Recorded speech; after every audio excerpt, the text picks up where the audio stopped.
Saabalabizi w'ekkanisa ya Uganda His Grace Stanley Ntagali ku kiggwa ky'abajulizi Nakiyanja yaniriziddwa Saabalabizi eyawummula Livingstone Mpalanyi Nkoyoyo era ssentebe w'akakiiko akazimba museum eno. Bamulamuzizza omulimu egutuuse ng'ali wamu ne bannaddiini abalala era ng'alambudde ebifo eby'enjawulo.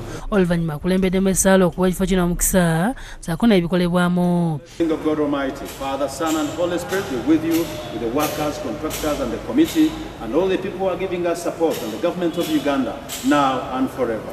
Asiimye bonna abaliko kye bakoze okulaba ng'omulimu guggwa era ng'ekifo ekinaaba kiwedde kijja kuweesa ensi yaffe ekitiibwa. Worked hard, chaired by the retired Archbishop Livingstone Mpalanyi Nkoyoyo. He's always here every day. Agambye nti baagala Papa w'anajjira museum eno ebeere nga waakiri ekitundu ekisinga kiwedde. Working hard and our target is to have it completed in the shape we want it, but by the time the Pope comes, it will be in a better shape. Ye Bishop Nkoyoyo naye ayogedde ku mulimu ogugenda mu maaso n'okukolebwa ku kijjukizo kino. Ezekiel Jarazi nga yamyuka Bishop Nkoyoyo asiimye Saabalabizi okulambula omulimu okumanya kigenda mu maaso. Bwe tumulaba nga azze okulambula ku bantu be omulimu gwe bakola, nze ndi musanyufu nnyo.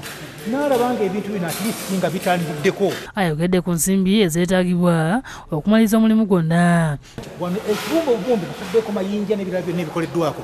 Wano inzoka nti miliyoni nga 6 zigenda wano. Mu kiseera kino ennyumba ya Mukaajanga ewedde nga abakozi bakola butaweera okumaliriza ebitonotono ebisooka. Mu ngeri y'emu abakristaayo mu bulabizi bw'emikono nga bakulembeddwamu omulabizi James William Sebagala bawaddeyo loole ya seminti okulaba nga museum eno eggwa. Bamukwasizza ssentebe w'akakiiko akazimba museum eyo Livingstone Mpalanyi Nkoyoyo. Ono ategeezezza nti bakyanoonya ensimbi akawumbi kamu mu obukadde 4 okulaba nga bamaliriza etterekero ly'ebyafaayo lino erigenda okuteekebwamu ebikwata ku bajulizi. Akati buzaayo miliyoni 14 1.4 billion tugumalirize ddala nga bwe tugwagala. Abakulembeze okuva mu bulabizi bw'emikono basiimye Saabalabizi Nkoyoyo olw'okuleesebwa kwe yafuna n'atandika omulimu guno gwe bagambye tebagwenyumirizaamu nnyo. Nzira mwene tukoze bulungi egenda kujjayo ekifaananyi kyonna eky'ekifo kino tubadde nga mukadde waffe yawummula niye olaba nga awummudde akyali w'amaanyi. Adrian Bale Bwanika ne Henry Nsubuga be bakusakidde eggulire lino ku Lwabukedde TV.